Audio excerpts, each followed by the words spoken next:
Hey there, Family's a Character. I'm your host, Jordan Langdon, here for another episode of our show. Y'all, this is episode 178. Our podcast is a toddler now, 78 weeks old, or 3.5 years. Isn't it so funny how, as new parents, we often refer to our child's age in weeks or months, even long after they've hit their first and second birthdays? I always love it when someone says, he's 26 months. It's just so cute. In all seriousness, thank you for supporting our show. When you subscribe to the Families of Character show, listen and then share these episodes with your family and friends. It helps us get our message out far and wide.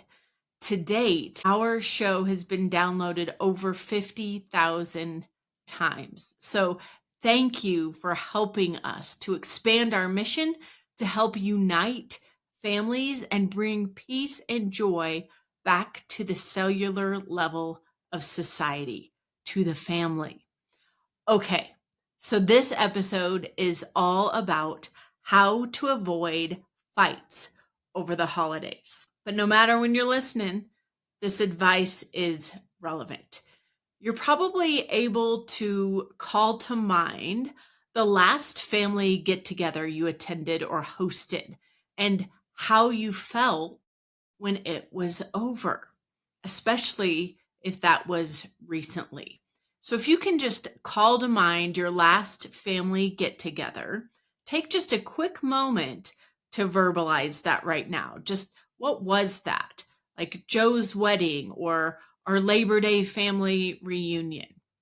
Keeping that in mind, holidays and family celebrations or gatherings can be quite stressful when it comes to conversations and what to say when you haven't seen each other in months or sometimes even years. And there's all kinds of stuff that make interacting just a little bit tricky to navigate. For example, if there's alcohol involved, right, that can throw a wrench into the whole situation because what once was taboo to talk about could come flying out of someone's mouth and then it's out there.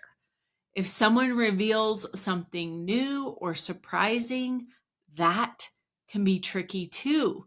And how about when someone just kind of enjoys picking at you, right? Picking a fight or needling about something that's sensitive to you, or maybe even making fun of you or making fun of something that you did in your past.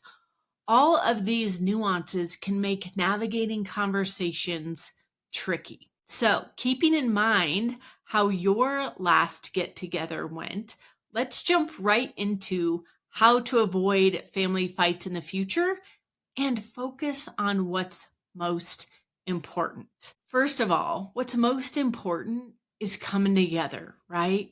I mean, if you think back, way back to 2020, we were all quarantined and isolated for a good chunk of the holidays, and we couldn't really get together with people, and we missed that. Well, things are definitely back to normal now, and it's great to be able to see people when we want to. But also, our time is precious. So we want it to be enjoyable, right? So getting together and being with one another in harmony is the goal. That being said, having meaningful conversations and being mindful not to judge others and pick fights are the objectives that will help us attain our goal.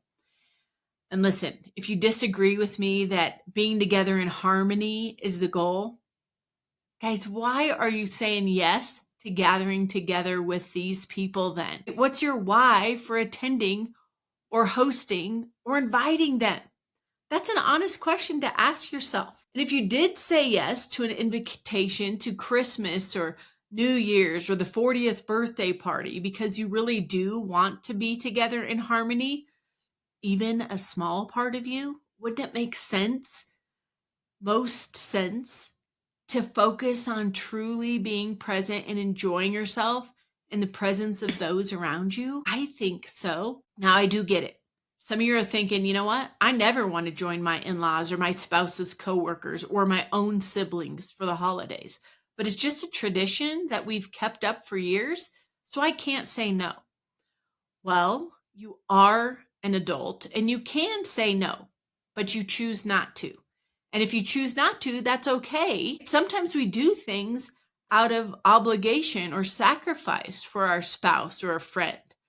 But even if that's the case, this episode is going to help you make the most of the time you spend with these folks and to go into it with a different mindset. It doesn't have to be a dreaded get together. So, I'm not going to tell you what most people would tell you about how to handle the holidays when it comes to conversations around the dinner table, which is all the don'ts. Like, just don't bring up politics. Don't talk about religion. Don't talk about your relationship status, your children, or lack thereof. Guys, to me, that's cheap advice anyway. That's a plan of pure avoidance, right? Just don't step on the landmines.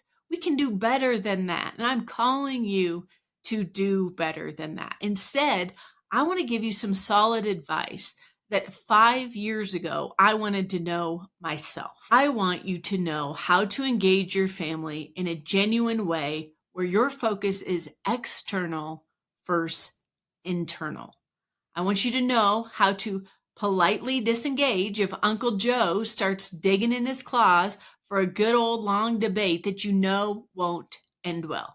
And I do want you to know how to lovingly decline to participate in certain topics if you'd like to, because that's okay too.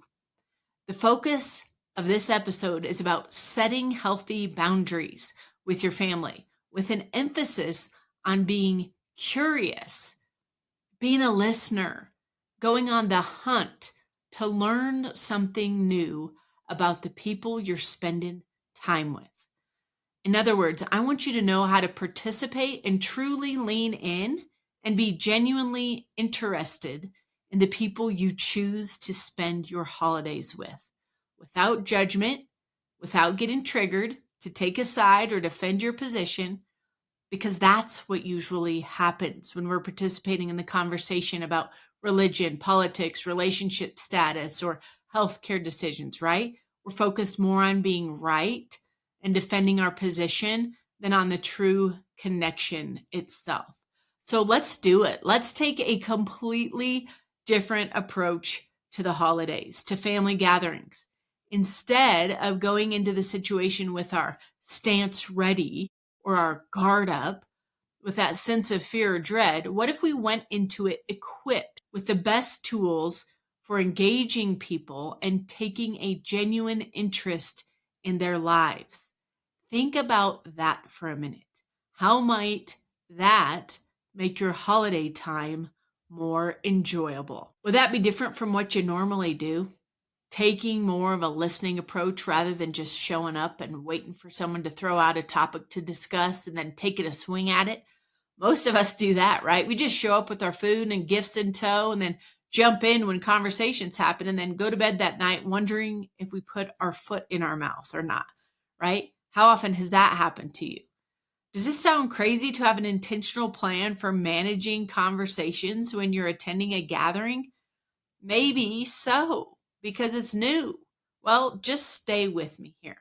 Okay. What if you didn't worry about what you were going to share and instead focused your efforts solely around connecting with others to find out what's going on in their world? What's interesting to them? You could think about it like you're going on the hunt to find out some new information about these people. Not gossip, but something new you never knew about them, where they went to vacation, what career goals they're chasing, what it's actually like to shoot and skin a deer, right? What their biggest health struggle is. What if you challenged yourself to make this next get together an adventure where you're trying to truly walk in someone else's shoes? To walk away knowing more deeply what it would be like to lose your beloved pet of 13 years, or to wait for the news from the doctor when you're waiting to find out if your cancer is back, or what it was like to take 5 kids to Disney in 113-degree heat when you actually hate mascots and Disney, right? There are so many experiences we have had. And sharing those experiences with someone like you who is capable of validating their experience, entering into their feelings and emotions without judgment or without hijacking the conversation to make it about your trip to Disney or your latest health scare, that makes a person feel seen. It makes a lasting connection for them. It makes their feeling when they leave the gathering be one that's positive, that lingers, one that's not forgotten. All of us want to be seen and known. I just listened to one of the best podcast episodes I've ever come across. It was hosted by Ed Milet, and he interviewed Kevin Hines, a gentleman who shared his story about jumping off the Golden Gate Bridge in an attempt to kill himself. And he talks about what the bus ride on the way to the bridge was like. He talked about hearing voices telling him he needed to die that particular day and the agonizing pain he was in, just hoping some human, some person on that bus witnessing him yelling back at the voices would have the courage to tell him, it's okay. You don't have to do it. And how once he got to the bridge to jump, a woman approached him. And again, he was hoping that he would be seen, that she would say something that would convince him that today he didn't have to die. But instead, you know what she did? She asked him to take a picture of her, and she never said a word to Kevin. You see, most of us are very internally focused. We're more consumed with what we need from an encounter, a relationship, a celebration. And in the meantime, there's someone right in front of us that just wants to be seen, wants to be heard, wants to be understood. Maybe the way they present themselves doesn't look like that's what they want. They're yelling nonsensical things that we don't understand or raising their voice, whatever. But the fact remains that everyone wants to be seen and known. Everyone, including your brother-in-law, your spouse's boss, your mother, your neighbor, and you know what? Especially your own spouse and your own children under your roof. So how can we feel bad about going into a gathering with the mindset that we are going to see and know our company? That by the time we leave, we're going to know more than we did before about each person we encountered. Isn't that what matters more than winning the debate with Uncle Joe or repeating our religious or political beliefs 13 times in our attempt to change the minds of those around us? Isn't loving people where they are the key to connection and not fighting? Now, because we are only in control of ourselves and our own actions, it is important to have a game plan on how to respond to circumstances outside our control. So let's take a quick look at some practical examples some people have shared with me when it comes to engaging family and friends when there's some history of arguing or blow-ups. When a person engages you about a topic you feel uncomfortable with, there are 2 ways to handle it. First, you can compliment the person about how well versed they are in the topic and then politely excuse yourself from the conversation. I love that one. Maybe you say something like, Uncle Joe, you might be one of the most knowledgeable people I know when it comes to politics. And I'm not really even comfortable contributing because politics just isn't my thing. Or you say, because there's no way I can offer more than what you know. I'm interested in what you have to say, though. In saying this, you're not fluffing up his skirt. You're acknowledging that you respect his body of knowledge, right? Not that you agree with it, but he has gathered knowledge about politics. You're just acknowledging that, and that validates him.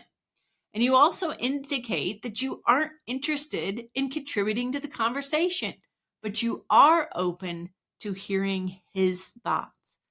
This boundary helps indicate you will listen, but you aren't going to debate. Use a little self-deprecating humor. This is one of my go-tos.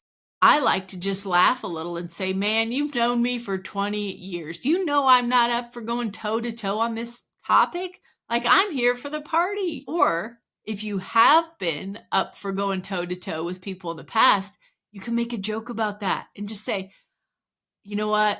I've given that up. That was the old me. I used to be feisty and up for a good old debate, but I have retired that part of me. I'm good to just enjoy your company. You see, when people aren't afraid to be the butt of their own jokes or to poke fun at themselves a bit, they come across as humble. Psychology research shows that humble people are attractive, empathetic, and apologetic. And when you make fun of yourself, you appear to be friendly and real because you are. You show that you're not above anyone. You make everyone around you feel superior, which is one of the main reasons others laugh. And since you are the target of your own joke, you're not going to offend anyone either. So keep it light. It'll disarm the other person and you'll avoid conflict. Now, if you do want to be part of these sometimes controversial conversations, but aren't certain your message will be properly received, consider just asking some open-ended questions to get the other person to offer their point of view and try to enter into their experience instead. Guys, empathy goes a long way. Gathering information to increase understanding is kind and genuine. Arguing or debating at a family function will distract from the host and hostess or the person being celebrated if it's a party or a baby shower or something. You may have to be the person to set the boundary so arguments don't ensue. And in order to be prepared to act in a way that is in line with your conscience, there are some basic self-care tips to consider, especially around the holidays. One is just limit yourself to one drink if you're drinking alcohol. Just avoid the temptation to stay up past midnight and instead set solid boundaries on what time you go to sleep at night. That helps. And take breaks in the action. Go for a 15-minute walk. Excuse yourself for a conversation to help the hostess set up or clean up or take a nap with the baby without guilt. And make a plan before you arrive with your spouse or whoever you ride with and stick to the plan. If you're going to leave at 8, leave at 8. Be a helper. It's hard to be engaged in a contentious debate or get your knickers in a bunch or find yourself gossiping if you're running the trash out or washing the dishes or packaging up some leftovers. So be a helper. And parents, just imagine if you're modeling this way of being for your kids, how they will show up at family gatherings in the future, how they will show up for their spouse and their kids. Our kids are always watching and learning from us. If you make some small changes in the way you engage family and friends, imagine the difference that will make for your kids in 5, 10, and 15 years. Friends, serving another is the highest form of love. Choose love, choose the high road, go on the hunt for something new about a person, and be the one that helps someone be seen and heard.